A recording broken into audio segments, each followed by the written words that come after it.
Hello and welcome back to my channel. If you are new to my channel and curious what this is about, well, my name is Deathrock.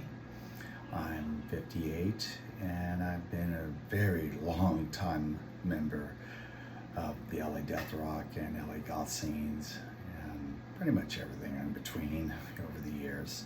So pretty much since roughly the mid-80s.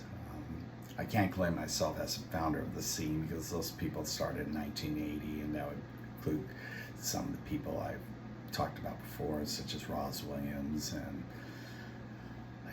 my first wife. I was married to the singer 45 Grave, and we'll talk about her in another video. And I actually do have some nice things to say, believe it or not. But one person of the scene that I haven't really talked very much about, and I felt it was about time we don't have a lot of stories to tell, but at least that I can remember. Mind you, I've been at this for over 40 years and done a lot of fucking drugs. A lot of drinking, a lot of nights, and a lot of episodes and stories, and man, it's incredible that I've lasted so long. Tonight they're doing a thing for Roz Williams, premiere of his film documentary about him, and given my personal relationship with him, I'm just not ready to do that. But this video isn't about him. Sorry, Roz, but anyway. So let's talk about another founder of the scene who I also have history with, and again, we haven't really talked very much about him, and that's Patrick Mata. See ya, amigo. Patrick, for those of you who are maybe not so sure, that name sounds familiar, you youngins out there? Okay, well, he's best known for his band Kommunity, which has gone many incarnations over the years, different lineups, different people and stuff, but always with Patrick Mata, being the front man and being the iconic figure that he's been. And I first discovered him through a TV show back in those early VHS days of the early 80s, and desperate for punk rock and post-punk content, and there was a show on KBC. It came on after midnight. It was called Good Night LA, and they played this video, and it was black and white. And if you're a fan, of course you know it. It's something that Simon's died, and really struck a chord with me. And I love the imagery. I loved everything put together. It's like you brought so many influences in there, but it was so done in such a way that, wow, whoever planned this video out really had a vision for what this could be. And Patrick himself, he had this very iconic look. I mean, it was, you could see the lineage from the punk rock era with the Liberty Spikes, but the makeup, he had this striking figures with this Rudy Valentino, chiseled complexion. It was just, he was just such a gorgeous man. Still is, actually. He's still alive and he still looks good for his age. And well, when I first met him, I first became a fan of his, and I went and bought his album. I was living in Camarillo when I was growing up in the mid-80s, and before too long I was making my way to LA and started going to the clubs, and I'd heard Patrick had tore up a little club run by Modular Midnight out of a house on Carlos Street, over there by Gower, by the Hollywood Presbyterian Church, and I heard he had a temper, but when I met him, he was more than pleasant. I met him first at Monday Night Scream that was at the Probe on Highland, and no longer exists. I mean, the building exists, but it's now a furniture store. I hard believe it was once a very famous nightclub that, in fact, appeared in a few movies, in fact. But, and it was great. When I first met him, I was still a fledgling rock photographer, and this was my angle, so I could get into clubs and get on guest lists and it wasn't necessarily a scam. I really did love photography, and I thought it was so awesome to take these people's pictures of them live on stage. It was really cool, and even more so when I got to meet them and maybe offer them some photos, sometimes for money, and other times because I just gave it to them, or I wanted to meet these people. I looked up to them, and Patrick was no exception. I really looked up to him. Yeah, there were a few people back in the day, but Patrick was one of those guys that I really look up to because I saw a lot of myself in him, and I mean that because we have that the whole Latin thing going, So, and well, what comes of that is also a temper too, So, be really tense, be really loyal, but could also, a little testy too. So, I'm not trying to paint him as a hothead now. He has his moments. So did I. Again, I saw a lot of myself in him, and he made me think like, God, man, he made me think of, people that I could have been related to. In so many ways. We're just so alike. But Patrick was very sweet to me from day one, even before I transitioned.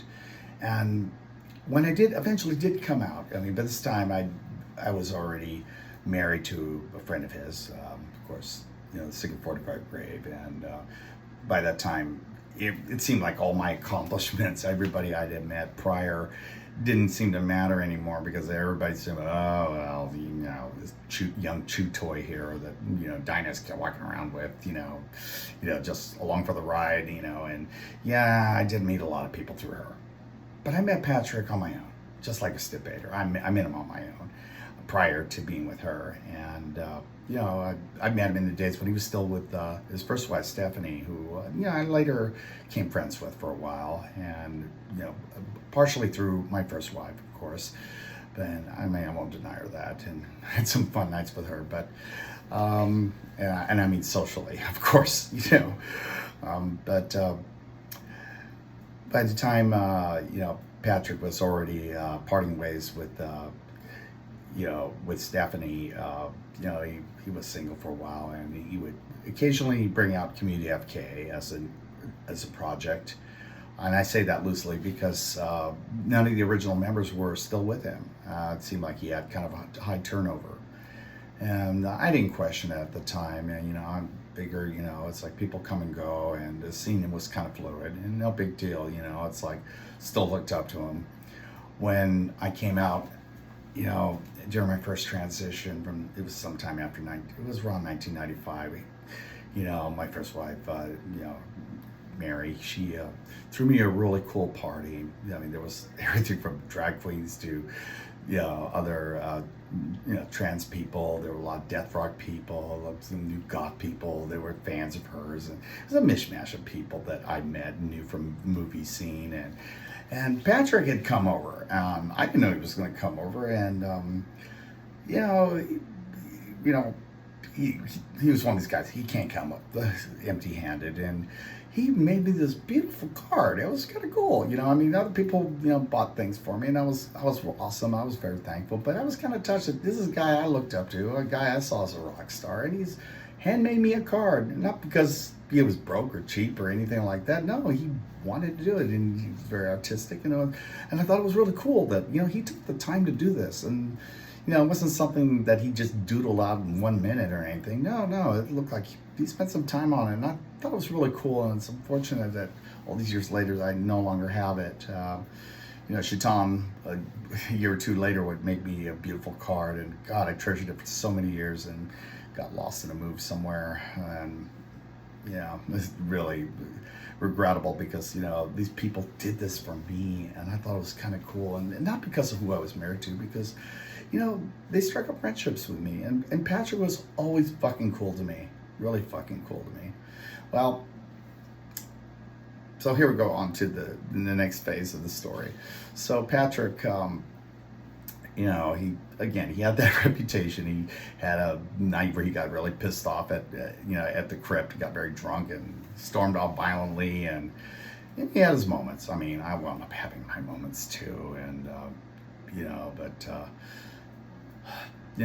and people again came and went out of his life, but he was always good to me, and during that same time period, you know, I was trying to put together a band with my then wife, and we went through a lot of people. We had everyone play with us, from Pat Smear for one time, and for a while there we had, you know, guy I knew, you guys better know as William Faith, the Faith in the Muse. He originally, we tried to put a band together, but every project we put together, Mary would pull the plug. Every time we challenged her to do something different than scream, you know, do the 45 grave thing, we wanted her to take the next step and become, you know, what we felt was, you know, she had the look, she had the ambition, she had the lineage, she had everything going for her. And I felt, you know, she could have been a bigger rock star, but you know, she had her limitations, I suppose, and I was very frustrated.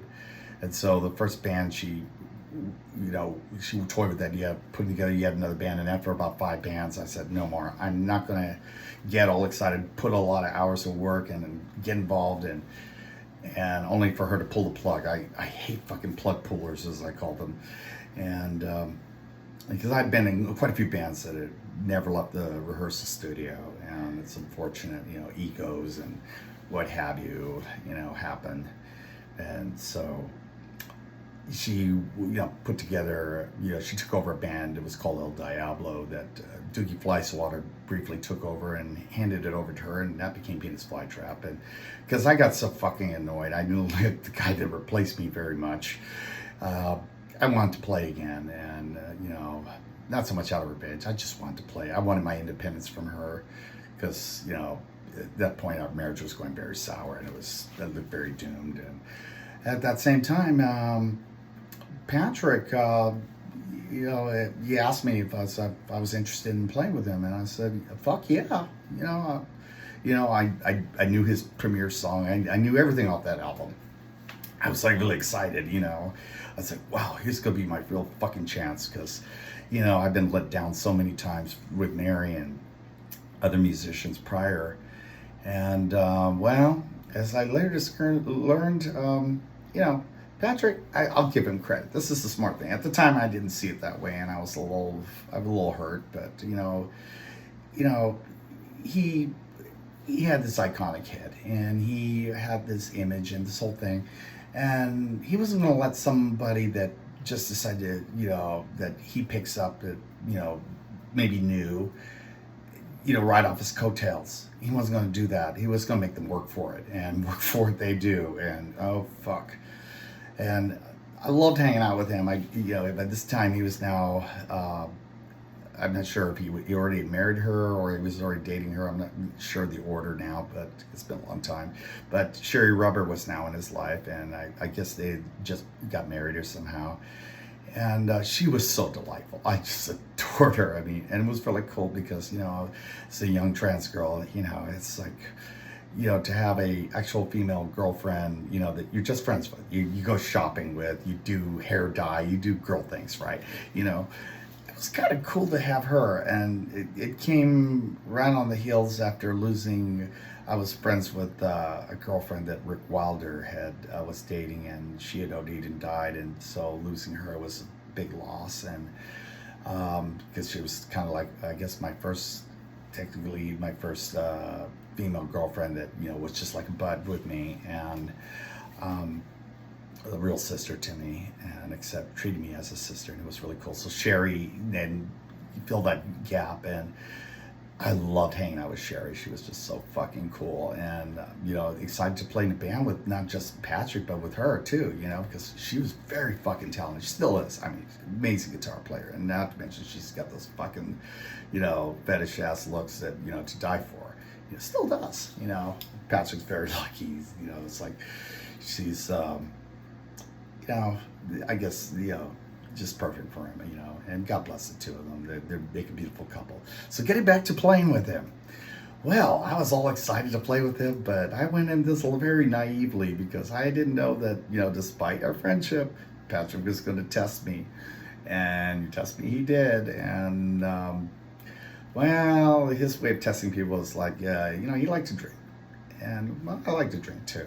But one thing I'm not very good at is drinking a lot and playing music at the same time. I didn't know I had ADHD at the time. I do now, and so I'm aware of my limitations. And he insisted on, he'd buy like a case of beer, and he insisted we have at least about 5, 6 beers before we went to the studio. By this time, I'm a little buzzed, and he's playing like 3, 4 songs, that had the same chords and the same, 3/3 beat, very typical punk rock song. I mean, first song was really cool. We did this song called "Cemetery Man." I remember, and I thought it was really cool, fucking cool. And I'm kind of in the back of my head, are we gonna get to Community FK? We're gonna Community FK. Of course, that wasn't gonna happen. He wanted to test me. And after a while, getting just a little too shit-faced before we go in there, I'm starting to lose time because every song's starting to sound alike after a while, and he's getting a little frustrated with me and pissed off, and I got so pissed off one night. I just because he kept, it seemed like I kept losing time. I was drunk. And I told him I didn't want to drink so much before we went to the rehearsal studio, but he was very insistent, and he thought I can handle it, I guess. I don't know, he was testing me, and unfortunately I failed and lost my cool one night, and I just threw my bass in out of frustration, broke the neck on the damn thing. And to this day, at least the last time I talked to him, he just still brings it up. He's like, "You threw your bass at me." I said, "No, I didn't. I threw it, but not directly at you. I think if I wanted to throw it at you, being the Latin person that I am with my temper, I think I would have actually hit you pretty hard." But no, I wouldn't do that. I mean, I still looked up to him, and it's like, I quickly realized this wasn't going to work out, and at that point, that was the straw that broke the camel's back for him. He decided, because we could have fixed my bass, and Sherry was more than happy to help me do it, but then Patrick got a little weird, and then would talk to me about it for a little bit, and then before I knew it, he said, "You know what, this isn't working out," and I had to accept that. But I thought, we could get past that, and we can, try again, but he wasn't interested, and he wound up hiring this person who used to play in Pressure Head. They had one song in the late 90s, and they were pretty good. Belgian person who played the same instrument as me, and, was also transgender, and I don't see them in the current lineup, so I don't think that worked out too well either. Who knows what the problem was, but whatever that was, at first he told me this was a business decision. I could accept that. But later he told me, yeah, there was some politics involved, because I knew for a fact that, my first wife, because we were breaking up at this point, and Mary didn't want me playing with him. And in fact, she really didn't want me talking with Ross. She didn't really want me talking with anybody that, she kind of laid claim to possession to. And years later, he told me, well, threw your bass at me. I was like, no, I didn't. I threw the bass because I was drunk and I was a little pissed off because you were pissed off. And I was like, well, why did you have to drink so goddamn much?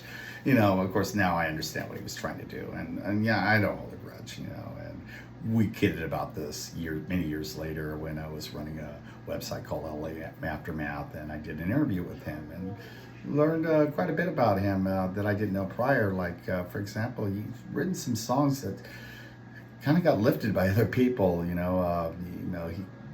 Famous song that from the Lost Boys. Well, he claims that he wrote that originally, and that kind of got lifted from him. And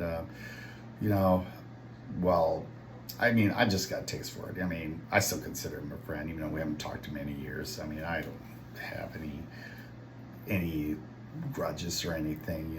It's like, yeah, well, I wish he hadn't mentioned the politics thing. I could accept with the rest, but that's okay. Patrick has always been, I've always looked at him, up to him like a big brother. And, I do miss him.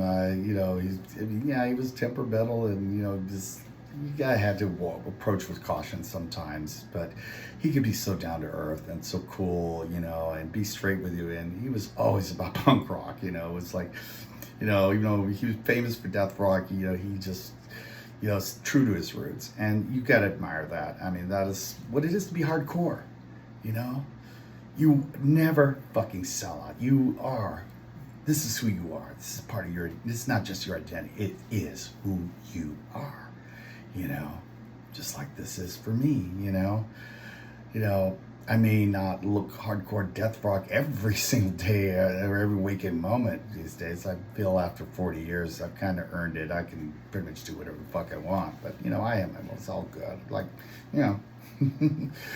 it's okay. It's cool. Those who know me, they get it. They understand, been at this for a long time. But, Patrick's still out there. He still looks good. He's up there in age. We all are. I'm not a kid anymore. I'm not that 19-year-old kid who walked right up to Patrick and, just say, hey, I think you're cool. I watch your video, all that stuff, and blah, blah, blah. I'm no longer that 20-something-year-old that, that he came and presented me with a birthday card, or that near 30-year-old that, briefly tried to play in a band with him, and keep time with him. I'm almost 60 years old. Yeah. And, I can't say anything negative about him because, again, Patrick, for the most part, it was always been good to me. I still, I have fond memories, and I look up to him. He was reminded me a little bit of family, and I don't know, we had so much in common in that respect, but otherwise, he's living out there in New Mexico, and occasionally he tours, and, once in a while he puts out some new music, and, it's been consistent for him, I always just felt that, he should have been a bigger rock star, and, fame and fortune, just somehow eluded him. I'm not going to go into the possibilities of why or what. I'm not going to speculate, because I haven't talked to him in a long time. But I do want you to know that, last time we talked, we talked on friendly terms. It's been a long time now, but Patrick was always good to me, and it's like, he can be a little hard sometimes, but then again, so can I, but that's our nature, and it's okay. It's okay. It's totally cool. So Patrick, Sherry, if you're out there, you're watching by chance, never forgot, what a great privilege it was, even if it didn't work out, what it was to play with you guys, and more importantly, to be your guys' friend, and I'm still your friend if, you ever want to pick up that phone or reach out to me, it's all cool, I will always think of you very highly, both of you. I adore you both. And, look forward to that day. Maybe we will cross paths again, and, well, we could just have a good laugh about old times and perhaps maybe create some new ones. So anyway, that's my stories about Patrick Mata, and like I said, he's an icon and doesn't get as much mention, out there, but, to me, he will always remain an important part of the scene, one of the principal founders of, what became Deathrock, and, it was just such a larger-than-life figure, and,